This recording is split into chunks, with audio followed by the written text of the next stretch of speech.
So I had a lunch today with one of my clients who's a sales manager, and they were talking about their team, and they had said to me, Chad, sometimes it feels like adult daycare. And I've heard that a lot from managers, and I said, well, tell me a little bit more about that. So they told me a story about a new hire that they had, and the hire just didn't seem to be working out. Weren't doing the behaviors. They had asked them to update their CRM tool. They weren't doing that. They had asked them to make some calls out to new prospects. They weren't doing that. They had asked them to make some interactions with current clients to see if there's some new opportunities there, and they weren't doing that. And I said, well, it sounds like you got a problem. Do you mind if I ask you a question? And they said, sure, go ahead. I said, well, when you hired them, did you list out the top 5 behaviors they needed to do in order to be successful? Like, you needed to do 10 outbound calls every day. You needed to do 3 current client phone calls every day. Every interaction you have with a customer or prospect, you need to put in your CRM. You outlined all of that. And they looked at me a little bit sheepishly and said, well, yeah, kind of. I said, well, either you did or you didn't. And they said, well, I did it in emails as it happened. I said, okay, so, is it fair to say they know what your expectations were as a manager? And eventually, when we got right down to it, there was a little bit of confusion around what their expectations were.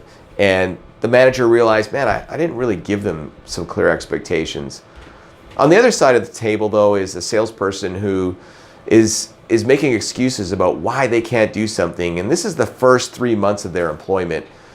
And even if they haven't been given clear instruction, there's probably some fundamentals in sales we all know we should do around outbound behaviors. And if our boss has asked us to, put in information in that CRM tool, it's probably a good idea that we do that.